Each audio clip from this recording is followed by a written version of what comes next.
live. Yeah, we going live. Hey, we going live. Yeah, we going live. Yeah, we going. Yeah, we going. Yeah, we going live. From the 50-yard line, we going live. From the 50-yard line, we going live. From the 50-yard line. Hey. Hello, beautiful people. Hello. I am Jarrett, the football genius Burgess. And I am Stephanie Fitzpatrick, aka the Advantage Coach. And this is episode 113 of the Field to the Real podcast. Yes. Moving right along. That's all right.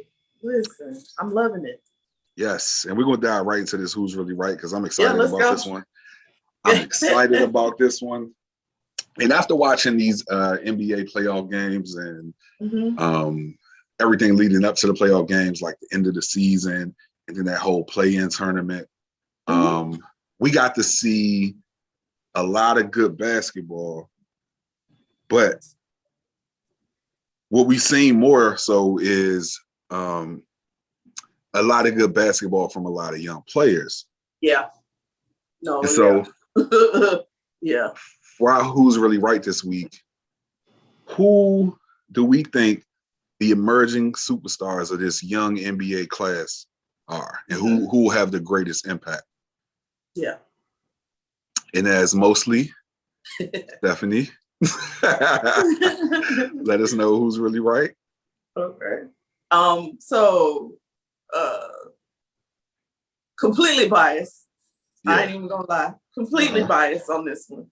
But this kid has been underrated since he got to the league, in my opinion. Like, even though he made it to the All-Star game last year, I believe, and this year. He made it this year. Yeah, he made it this year. But I just feel like he's still underrated. Like, I don't know if it's because he plays in Atlanta, or I don't know if that's what it is. Not sure. Like, but either way, I feel like this is the other thing that I feel like has skyrocketed him in the recent months, even before the playoffs, is having Nate McMillan. Yes. He's a genius, and I think he's been really good for him. But of course, that means I'm talking about Trae Young. Yes. This kid is fearless. I'm gonna steal what you said about him, right? You said you knew he was ready. You knew he was on his way and ready for this place he's going to, with the way he stepped up in that series against the Knicks. Yeah. At Madison Square Garden. That's the Madison Square Garden. And after having somebody spit on you. Yeah. And you still, you know what I mean? Like, welcome to New York, right? So, I just like this kid. He is, I think one of the reasons I feel like he's like he will make the greatest impact is because, honestly, if you look at some of the others who are emerging, John Morant, you got Zion Williamson, you got they kind of all around that same age. Luka Doncic, all of those guys. He's the only one that I feel like they have made the effort to put a team around him. Okay. You know what I mean? And so his impact will be greater, not just because of him, but because of the pieces that have been put around him. Yeah, no, I like it. I'm with you. Yeah. And that's really that really is a great choice. And so obviously this is Who's Really Right, so I didn't choose him.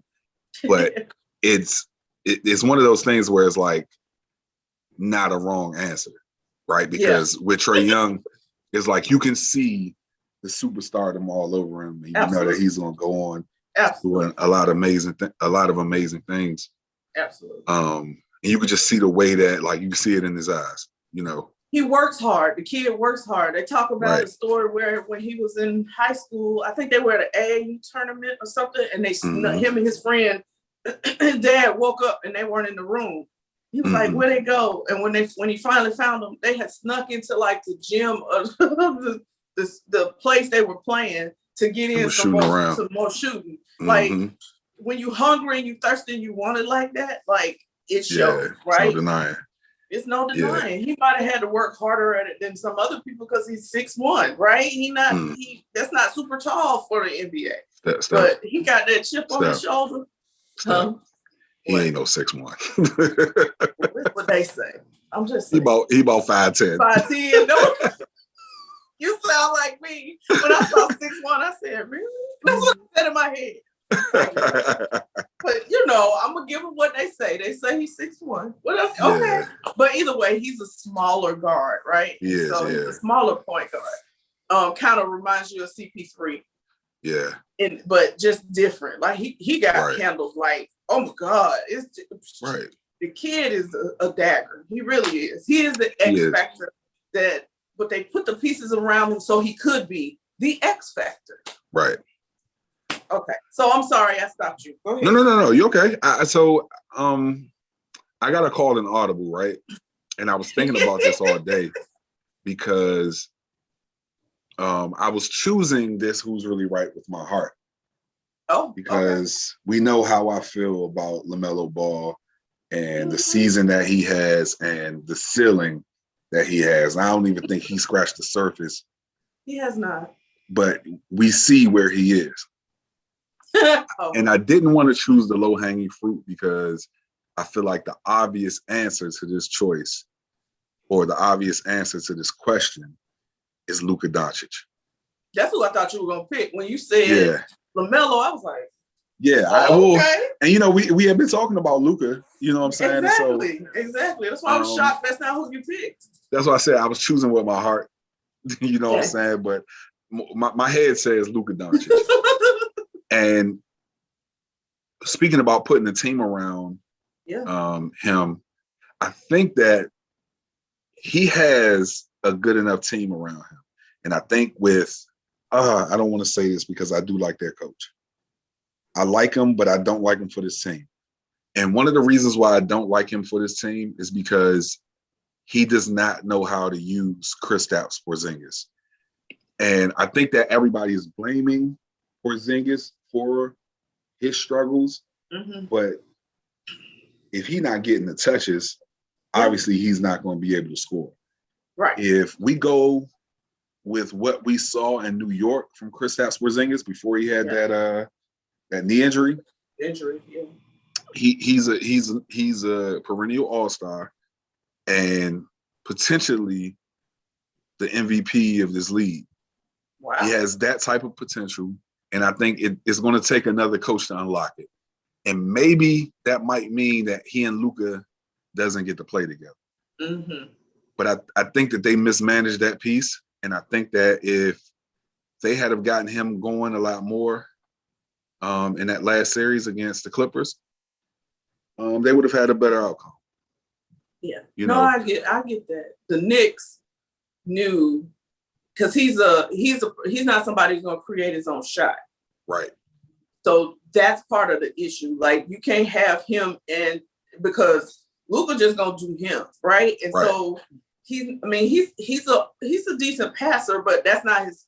I don't think that's his first thought, right? That's not in my mind. That's not his first thought. So I do think that he's an above average passer, and I think that is his first thought because. Is it? Okay. Yeah, because he averages so much assists. You know what I'm saying? Like you can see that he really is looking to pass. And I don't know what it is. Maybe they're not calling Porzingis' number. Maybe like a lot of the stuff you see like clear out stuff. And they'll run, like the last series you saw them running pick and roll, but you didn't see much pick and roll with Kristaps. Right. And I didn't necessarily understand that. I know they were trying to take advantage of mismatches. Like he was, at least in the beginning, those first two games when they won the first two in LA. Right. He was abusing what's that boy's name? Point guard, number 21 for the Clippers. Oh God, don't do that. What is his name? Patrick Beverley. Oh. So he was abusing Patrick Beverley, and I understand like you're getting that mismatch, but they should have done a lot more to get Kristaps Porzingis going in that series, and I believe ultimately that's why they lost it. Because I want to say the game that he really played a good game was maybe game 5. 4. Oh, 5. It was game 5. It was that game, the last game that the Mavericks won.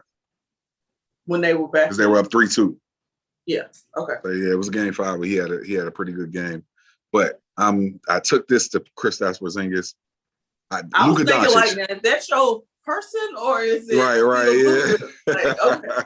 Now I felt the need to defend Kristaps Porzingis from all the slander he's been getting in the media for his play. But so to my original point, Luka Doncic, I think that at some point we've seen the Joker become the MVP. I think once they get the team around Luka that complements his game, which is probably going to need a lot of 3-point shooters because of the way that he plays. It's kind of like LeBron, like the way that he kind of runs the show. Yeah. And he's drive and kick. Somebody needs to be open to spot up. He always driving. Yeah. So I think he's it. And the irony of this with our Who's Really Right is that actually was a draft day trade.